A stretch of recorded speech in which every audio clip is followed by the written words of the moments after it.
Selamat petang pemirsa. Namo Sayang Adi Budaya, Namo Budaya. Baik pemirsa, satu kesempatan yang membahagiakan di kesempatan petang kali ini, kembali kita bersama dalam Siraman Rohani Agama Buddha yang disiarkan secara langsung dari Studio 2 TVRI Yogyakarta. Dan untuk kesempatan petang kali ini, saya Dina Febrina menemani Anda hingga 30 menit ke depan.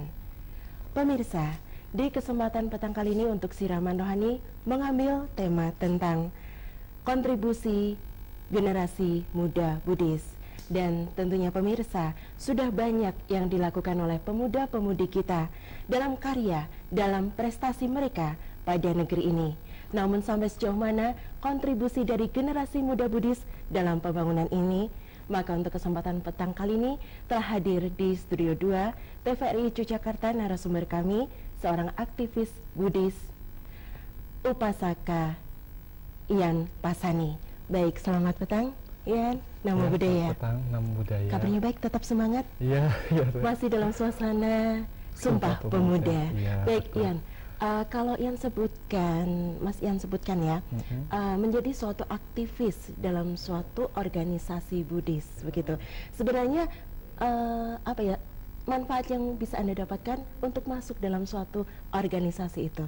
Manfaatnya sebenarnya apa saja yang bisa didapat? Ya. Mungkin saya akan memulai dulu dengan sedikit pengalaman dari saya sendiri. Oke. Sebelum saya bergabung di organisasi ya. Nah, sebelum saya bergabung di organisasi dulu, mungkin kita lulus sekolah, maksud saya kita datang ke sini untuk kuliah, dan saya yakin tidak ada orang tua satupun yang menginginkan anaknya itu ke Jogja, ya kita di Jogja di sini kuliah di Jogja untuk bergabung organisasi ya. Betul. Pasti kita selalu diminta untuk Anda belajar yang giat, Anda belajar yang keras supaya nanti menjadi lulusan yang baik. Nah, Sukses dalam studi begitu ya. betul ya. Nah, sebelum itu pasti kita masih dalam rangka sebagai seorang pemuda, maksud saya anak muda, pasti identik dengan yang namanya senang-senang atau hal-hal seperti itu. Having fun begitu. Having fun, betul. Nah, itu juga pernah saya alami suatu sebelum saya bergabung di organisasi sendiri. Nah, sampai di Jogja, saya diajak untuk hadir, kemudian saya ikutin terus kegiatan yang ada di sana, kemudian saya bergabung di salah satu organisasi Buddhis, maksud saya di sini organisasi Buddhis di Yogyakarta. Nah, awalnya mungkin ada perasaan yang menurut saya kurang sesuai. Awalnya saya yang dari bersenang-senang, punya waktu banyak untuk bermain-main, jadi waktunya itu habis untuk di organisasi. Di kuliah sudah sibuk, selesai kuliah kita kerja tugas, selesai kerja tugas kita kembali lagi di organisasi, seperti itu. Begitu. Nah, itu awalnya mungkin agak membuat kita merasa kurang nyaman. Ada rasa, wah waktu saya jadi terbuang begitu ya. Betul ya. Kok saya sekarang waktunya sedikit untuk bermain-main. Namun di balik itu semua, sedikit demi sedikit kita akan mendapatkan pelajarannya. Oh begitu. Nah, dengan Anda bergabung di organisasi Buddhis ini, manfaat secara konkretnya apa ini Mas Ian? Ya, di organisasi sendiri saya merasa dari diri saya sendiri, terutama dari diri saya sendiri, saya juga melihat ke teman-teman saya yang lain yang bergabung di organisasi, mereka yang awalnya mungkin seperti yang saya sampaikan tadi, bermain-main atau having fun seperti itu, kemudian timbul sesuatu sikap lebih dewasa, sikap bertanggung jawab, karena di organisasi kita diberikan tanggung jawab. Ada tanggung jawab tertentu yang harus dipenuhi. Ada pekerjaan yang harus mereka lakukan. Mereka berusaha bekerja secara profesional, akhirnya tugasnya mereka bisa selesai. Kemudian di situ kita timbul bagaimana kita mengendalikan diri kita, mengendalikan ego kita, bagaimana kita berhubungan dengan orang lain, berhubungan dengan orang yang lebih tua, dan juga dalam pekerjaan kita bisa melakukan hal yang baik. Kalau begitu Anda memiliki motivasi dari diri pribadi ya. Selain pada awalnya mungkin memang karena diajak dalam bentuk suatu penawaran ya. Yuk ikut bergabung, nantinya akan banyak manfaat yang bisa kita dapatkan. Tapi kemudian motivasi tersebut menjadi satu kesungguhan yang ditekuni begitu. Iya, seperti itu. Baik Mas Ian, kalau dalam suatu organisasi tentunya banyak hal-hal ya. di mana kita harus bisa menerima sekaligus mungkin juga bisa memilah mana yang benar dan mana yang tidak menghadapi suatu perbedaan ini, Mas Ian. Bagaimana Anda menanggapinya? Kalau saya sendiri untuk perbedaan pendapat ya, mungkin maksudnya perbedaan pendapat di sini ya. Betul. Nah, dalam organisasi memang bisa saya katakan perbedaan pendapat itu sesuatu hal yang cukup wajar kalau menurut saya. Memang dalam suatu forum ataupun dalam suatu rapat ataupun dalam suatu kegiatan kita pasti ada perbedaan persepsi, perbedaan pendapat seperti itu. Nah, itu bisa kita atasi dengan cara apa? Nah, ini juga secara tidak langsung saya menyebutkan saya memilih bergabung di sini. Maksud saya di sini di organisasi Buddhis, tidak di organisasi lain, karena di sini saya mendapatkan hal-hal yang menurut saya tidak didapatkan di luar. Maksud saya di sini dengan saya bergabung di organisasi Buddhis, di sini kita juga diajarkan tentang Dhamma, ajaran dari agama Buddha itu sendiri. Bagaimana dan maksud saya intinya ajaran agama Buddha itu yang pertama adalah cinta kasih, betul, dan yang kedua adalah kebijaksanaan. Nah, dengan menggunakan dua hal tersebut, cinta kasih dan kebijaksanaan dalam menghadapi perbedaan pendapat ataupun dalam kita kurang cocok dengan orang lain, nah itu bisa kita atasi. Begitu ya. Kalau begitu pandangan Anda sendiri nih, Mas Ian, akhir-akhir ini juga mungkin sempat sesuatu hal yang mencoreng dari Sumpah Pemuda itu sendiri. Banyak tawuran di mana-mana, begitu. Tawuran yang mungkin sebenarnya bermula dari satu hal yang kecil, tapi kemudian membesar sehingga menjadi suatu tawuran kelompok. Dan itu dilakukan oleh aktivis mahasiswa sendiri. Kalau sekilas pandangan Anda bagaimana? Ya, kembali saya menyinggung soal dua hal yang di awal saya sampaikan adalah tentang cinta kasih dan tentang kebijaksanaan ya. Nah, di sini cinta kasih itu bagaimana kita mempraktekkan cinta kasih kita kepada orang lain, kepada makhluk lain di sini. Jadi misalnya ada kita kurang setuju dengan pendapat yang disampaikan orang lain, kemudian kita ingin tawuran dan seperti itu ya. Nah, di sini cinta kasih kita mulai bekerja. Apa yang kita pelajari selama ini bekerja. Kita pikirkan, oh benar nggak sih saya melakukan hal seperti ini? Apakah betul itu suatu praktek saya sebagai seorang pengikut ajaran agama Buddha atau sebagai umat Buddha? Apa betul itu yang harus saya lakukan? Kita bisa introspeksi gitu. Apakah betul sikap yang dilakukan begitu kan? Betul. Kemudian ada kebijaksanaan. Kebijaksanaan didapat dari apa? Dari kita belajar, dari kita membaca buku, dari kita membaca buku-buku Dhamma, mendengarkan ceramah Dhamma. Kemudian juga dari kita bermeditasi, itu juga tidak lepas dari situ. Nah, di situ kita secara tidak langsung, ya memang di sini saya mengatakan juga, ini sering ada perbedaan persepsi juga. Kadang orang mengatakan bahwa meditasi itu kita berusaha mencari ketenangan, kedamaian, mengendalikan pikiran. Tapi sebenarnya meditasi semakin kita mencari, semakin kita tidak mendapatkan. Oh, begitu. Dengan kita mempraktekkan kebijaksanaan dan cinta kasih dalam kehidupan kita sehari-hari, hal-hal seperti itu, seperti tawuran, seperti itu, saya yakin tidak akan terjadi karena secara tidak langsung dengan kita memiliki dua hal tersebut, dua esensi tersebut, pengendalian diri terhadap ego kita, terhadap apa keinginan kita, ambisi kita yang sangat besar yang meledak-meledak, itu tidak akan terjadi nantinya. Oke, berarti menurut Anda dengan kita bisa mengamalkan Dhamma ya dalam hal ini cinta kasih dan kebijaksanaan, maka kita bisa sekilas berpikir terlebih dahulu sebelum bertindak begitu, Mas Ian ya. Baik, terlepas dari hal ini, Mas Ian, kalau sebenarnya ada kontribusi atau tidak nih dari generasi muda Buddhis khususnya dalam bentuk materi misalnya, itu diwujudkan dalam hal apa saja? Dalam bentuk materi, ya. Boleh saya katakan kalau untuk kita generasi muda, memang saat kita berbicara tentang materi atau saat kita bicara tentang materi erat kaitannya dengan dana ya. Betul. Nah, untuk materi sendiri memang kita sendiri tahu sebagai generasi muda, seperti saya sendiri, saya masih seorang mahasiswa, mungkin masih mendapatkan subsidi dari orang tua ya seperti itu ya. Belum bekerja, belum bekerja mencari seperti itu nafkah ya. misalnya. Mungkin banyak dari kita yang belum kerja, tapi ada pula yang sudah bekerja. Oke. Nah, untuk dana sendiri mungkin kita sendiri belum bisa mendapatkan. Namun kita bisa mengusahakan supaya itu ada.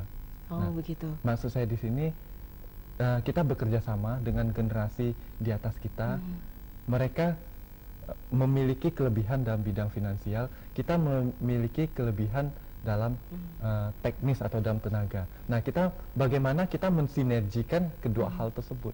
Ada solusi dalam hal itu ya. Nah, jadi kita bagaimana dari dana tersebut kita kumpulkan, kita coba buat suatu kegiatan yang berguna untuk orang lain seperti itu. Tapi kalau untuk dana sendiri mungkin ada tapi tidak besar. Tapi lebih banyak kita bagaimana mengorganisasikan dana tersebut. Baik, Mas Ian, luar biasa menarik sekali. Dan nantinya pemirsa, kita juga akan mengetahui bagaimana generasi muda ini melakukan tindakan ataupun juga bagaimana penerapan dalam masyarakat. Kami akan kembali setelah yang berikut ini. Saksikan TVRI Jogja hanya di 22 UHF.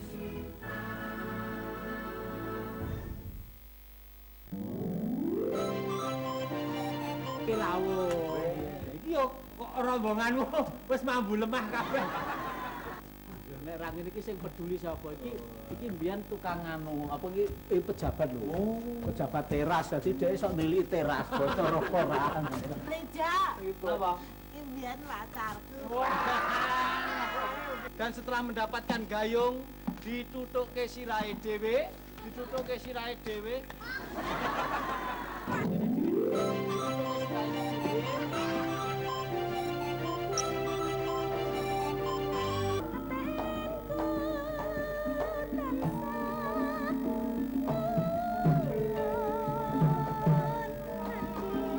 Iki mau aku joget, ora kok ngejori kowe, ora arep nyanyi kowe. Lah kok jeneng Soimah kok arep nyanyi meloko? Ya wis ngora to nek menang. Mangga kono njuk rumiyin.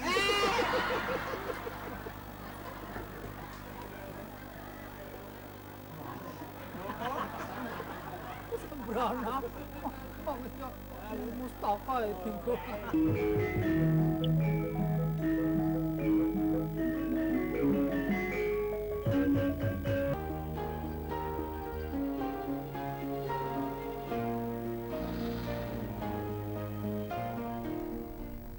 Pemirsa, masih dalam kebersamaan kita Siraman Rohani Agama Buddha dengan tema di kesempatan kali ini kontribusi generasi muda Buddhis. Baik Mas Ian, seperti yang tadi sudah kita janjikan di depan ya, sebenarnya untuk kegiatan-kegiatan dari organisasi Buddhis itu sendiri seperti apa sih? Mungkin juga pemirsa ingin mengetahui apa saja yang sudah Mas Ian lakukan bersama rekan-rekan di sana. Oh iya. Nah, sebelum kita masuk ke maksud saya sebelum kita masuk ke kegiatan apa yang sudah kita lakukan, saya mungkin akan sedikit menghubungkan dengan hal yang saya sampaikan di awal. Oke, silakan. Kita sebagai generasi muda terutama, apa yang bisa kita berikan? Tadi saya sudah sampaikan, secara finansial kita tidak, jujur saja kita mungkin masih kekurangan. Masih ada subsidi gitu Betul. ya? Nah, kita sebagai generasi muda adalah generasi yang bisa saya katakan sebagai generasi penggerak. Nah, jadi di mana kaum di atas kita yang lebih senior, mereka punya ide, punya konsep. Nah, kita sebagai generasi muda bagaimana kita merealisasikan hal tersebut. Mereka punya pemikiran, kita realisasikan. Menjadi tenaga yang menggerakkan menjadi dari tenaga yang ide-ide menggerakkan tersebut. dari, Oke. seperti itu. Nah, ini erat kaitannya dengan apa aja sih yang sudah kita lakukan selama ini. Nah, contoh yang paling dekat yang baru saja saya alami kemarin, kemarin seperti yang kita ketahui, kemarin itu kita ini saat ini umat Buddha dalam masa yang disebut masa Katina. Betul. Nah, Katina itu Masih ada suasana hari Katina betul, gitu ya. hari Katina di mana itu adalah salah satu kegiatan hari raya besar umat Buddha. Nah, kita sebagai generasi muda, bagaimana kita mengkonsep supaya para umat bisa sama-sama merayakan kegiatan tersebut, terutama dalam regional Jogja ya, maksud saya di sini. Nah, kita sebagai generasi muda, kita mengkonsep, kita mengorganisasikan bagaimana suatu kepanitiaan untuk membentuk suatu kegiatan yang bisa berguna bagi masyarakat. Maksud saya di sini bagaimana kita membentuk kepanitiaan melaksanakan kegiatan Katina ini. Contohnya di sini kita ada membentuk koordinator-koordinator. Kemudian dari koordinator-koordinator itu mereka membuat satu konsolidasi atau bisa kita katakan sebagai rapat seperti itu, membahas satu hal, apa sih yang mau kita berikan untuk para umat dan memfasilitasi juga para biksu atau romo yang ada. Nah, setelah itu terjadi, kita akan adakan kegiatannya. Nah, selain kegiatan yang bersifat ritual tersebut, kita juga ada kegiatan-kegiatan dalam bidang pendidikan. Dalam bidang yang lain ya? Dalam bidang yang lain. Contohnya dalam bidang pendidikan. Nah, dalam bidang pendidikan ini, bagaimana kita membentuk karakter kita sebagai generasi muda, membentuk karakter yang profesional. Kita mengadakan latihan-latihan kepemimpinan, training-training. Bukan hanya dalam hal organisasi, tapi dalam hal dhamma juga. Jadi di sini kita ada kegiatan bagaimana membentuk suatu generasi muda menjadi orang yang bisa menyampaikan dhamma di luar. Begitu. Seperti itu.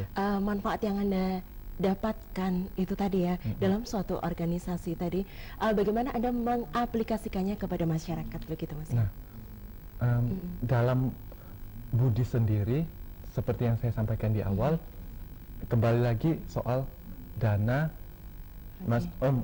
maksud saya soal cinta kasih dan kebijaksanaan. Nah, saya akan sedikit menyinggung soal dana, terutama soal dana. Maksud saya soal cinta kasih. Di sini erat hubungannya dengan dana. Kalau kita berbicara tentang cinta kasih, itu pasti hubungannya dengan dana.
Dana tersebut ada banyak hal dalam kita memberikan dana.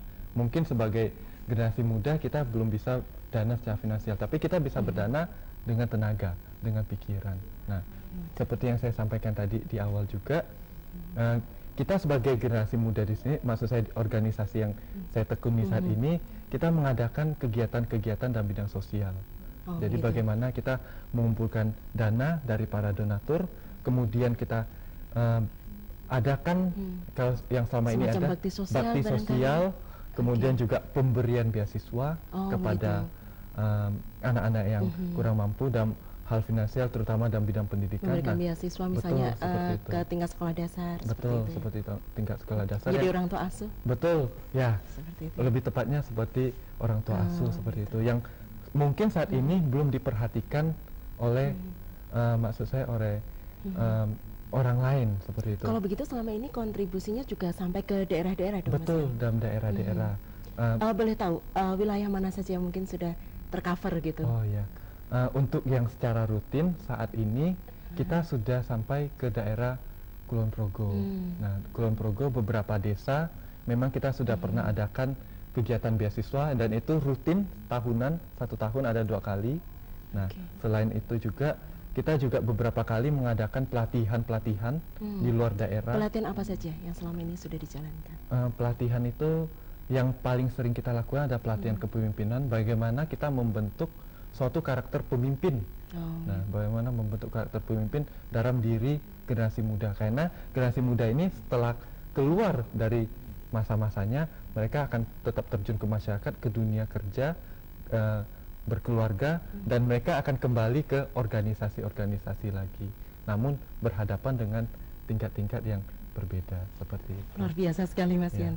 Nah, sebenarnya kalau menurut Anda, selain manfaat, mungkin manfaat ke dalamnya secara intern untuk diri kita sendiri, pada akhirnya seorang mahasiswa barangkali ya, dia akan terjun dalam dunia kerja, baik itu mungkin ke suatu instansi atau berwira swasta sendiri. Menurut Anda, apakah ada manfaatnya yang bisa diterapkan di sana?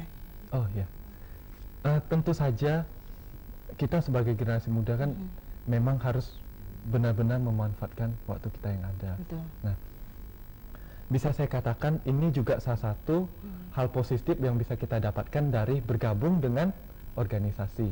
Nah, kita mungkin sebagai mahasiswa, perlu saya tekankan, mohon maaf, kita sebagai mahasiswa, kita datang ke sini, kita berkuliah, kalau kita menjalankan aktivitas kita seperti ini, maksud saya seperti ini, kita kuliah, kemudian kita selesai kuliah, kita kerja tugas, kemudian besok masuk kuliah lagi, kerja kelompok dan sebagainya.